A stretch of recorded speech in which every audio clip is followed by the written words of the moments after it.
आज जो ह्यूमंस पे हुए एक्सपेरिमेंट्स के बारे में हम लोग बात करने वाले हैं, वो सुनकर आपकी रूह कांप जाने वाली है। ये कोई मूवी की स्क्रिप्ट नहीं, रियल इंसिडेंट है। और ये बात आज तक दुनिया से छुपाई गई है, लेकिन सच कब तक छुप सकता है। ये कहानी एक ऐसे ह्यूमन एक्सपेरिमेंट की जहां लोगों को जिंदा काट कर उन पे एक्सपेरिमेंट्स किए गए। जिंदा लोगों के ऊपर मिलियंस ऑफ इंसेक्ट छोड़े गए, इन्फेक्टेड लोगों को बर्फ में जमाया गया, लोगों को अलग अलग बीमारियां दी गई। और ये सब जिस जगह पे हो रहा था, उस जगह का नाम था यूनिट 731।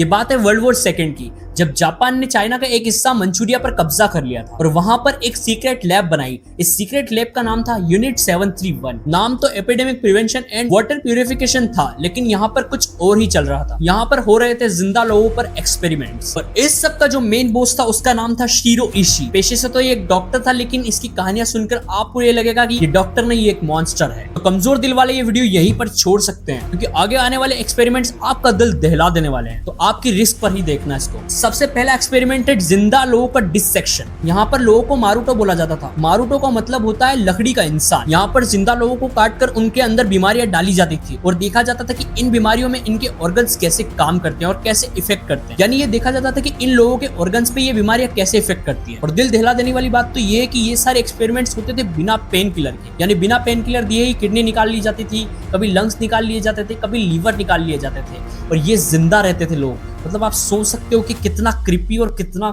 डरावना वो मंजर होगा जब ये सारी चीजें हो रही थी उनके साथ में। वहां पे एक रूम बनाया गया था जिसमें मिलियंस ऑफ फ्लीस को बंद करके रखा हुआ था, और उसके बाद में उन फ्लीस को इन्फेक्टेड कर दिया गया था। और उन फ्लीस को इन्फेक्टेड करने के बाद में चाइना के कुछ सिटीज के ऊपर उन फ्लीस को प्लेन से छोड़ा गया। ये सब किया जा रहा था सिर्फ इसलिए कि इन फ्लीस से इन्फेक्ट होकर ज्यादा से ज्यादा लोग मारे जाएं। और इसे उन लोगों ने नाम दिया था बायोलॉजिकल बॉम्ब का। थर्ड है फोर्स्ड बाइट एक्सपेरिमेंट। और इस एक्सपेरिमेंट के अंदर सोल्जर्स को बर्फ के अंदर जमा दिया जाता था। उनके हाथ पैर इतने ज्यादा ठंडे हो जाते थे कि हाथ पैर पत्थर की तरह कड़क हो जाते थे। और उसके बाद में उनके ऊपर गर्म पानी या फिर आग फेंकी जाती थी, सिर्फ ये देखने के लिए कि ये सब के बीच में बॉडी का क्या रिएक्शन होता है, यानी इनकी बॉडी कैसे रिएक्ट करती है। फोर्थ और सबसे खतरनाक एक्सपेरिमेंट है रेप और प्रेगनेंसी एक्सपेरिमेंट। इस एक्सपेरिमेंट में वहां पे प्रेग्नेंट औरतों को रखा जाता था और उनके अंदर कुछ बीमारियां डाल दी जाती थी। तो ये सब किया जाता था सिर्फ ये देखने के लिए कि ये जो बीमारी हम लोग डाल रहे हैं, इससे जो पेट में पल रहा बच्चा, उस पर क्या असर पड़ेगा। और हैरान कर देने वाली बात तो ये है कि इनमें से कुछ एडल्ट भी नहीं थी, यानी कुछ लड़कियां तो सिर्फ छोटी छोटी लड़कियां थी, यानी कुछ 15, 16 या 17 साल की लड़कियां भी थी इनमें। तो आप सोच सकते हो ये मंजर कितना भयानक हो सकता है उस समय में। फिफ्थ है gas chamber dehydration and pressure test. इस एक्सपेरिमेंट में कुछ लोगों को गैस के चेंबर में डाल दिया जाता था और कुछ लोगों को इस एक्सपेरिमेंट में बहुत दिनों तक पानी के बिना रखा जाता था और कुछ लोगों को वैक्यूम चेंबर्स में डालकर उनके लंग्स फाड़ दिए जाते थे। और ये सब कुछ किया जा रहा था सिर्फ साइंस के एक्सपेरिमेंट के नाम पे। इस एक्सपेरिमेंट का मास्टरमाइंड शिरो इशी ये कहता था कि अगर हमें एक पावरफुल बायोलॉजिकल बॉम्ब चाहिए तो हमें रियल डाटा लाना पड़ेगा। और इसी वजह से ये सारे लोग इन सारे लोगों के ऊपर एक्सपेरिमेंट्स करते थे, इन जिंदा लोगों के ऊपर। रियल डाटा का मतलब होता है रियल लोगों पर रियल वायरस का असर। और उनका ये ड्रीम था कि एक ऐसी बीमारी बनाई जाए जिससे कि पूरा की पूरा शहर एक रात में खत्म कर दिया जाए। आप लोग भी ये चीज सोच रहे होंगे कि ये सारी चीजें करने के बाद में क्या इन लोगों को सजा नहीं हुई।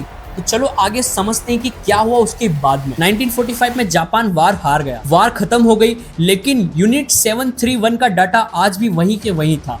और इस डाटा की दुनिया को बहुत ज्यादा जरूरत थी, और सबसे ज्यादा जरूरत थी अमेरिका को। और सिर्फ इसीलिए अमेरिका ने शिरो इशी और उसकी टीम को माफ कर दिया। कोई जेल नहीं, कोई ट्रेल नहीं, कुछ भी नहीं। इसके बदले सिर्फ एक डील थी, तुम्हारा डाटा हमें चाहिए। यानी कि जो भी उन्होंने अभी तक रिसर्च किया है, वो सारा डाटा अब अमेरिका के कब्जे में होने वाला था। सोचो, इतना बड़ा क्राइम और अभी तक किसी को भी सजा नहीं हुई। और ये सब इसलिए क्योंकि साइंस का डाटा चाहिए था। आज भी यूनिट 731 के विक्टिम्स को ऑफिशियली याद नहीं किया जाता है। और तो और जापान ने कभी प्रॉपर्ली माफी तक नहीं मांगी, सिर्फ एक हर्बियन में छोटा सा म्यूजियम बना दिया। और ये वर्ल्ड वार का इतना डार्क चैप्टर था, लेकिन आज भी लोगों को इस चैप्टर के बारे में नहीं पता है। यूनिट 731 कोई कहानी नहीं है, ये वो चैप्टर है जो लोगों की नजरों से आज तक बचा के रखा गया है, ताकि ज्यादातर लोगों को इसके बारे में नहीं पता चल सके। शिरो इशी बिना किसी सजा के मर गया, लेकिन जिन लोगों पर एक्सपेरिमेंट हुआ उनकी आत्मा आज भी इंसाफ मांग रही है। और ये तो सिर्फ एक जगह का एक्सपेरिमेंट था, ऐसे बहुत अलग अलग जगह के एक्सपेरिमेंट है। क्या आप रेडी हैं?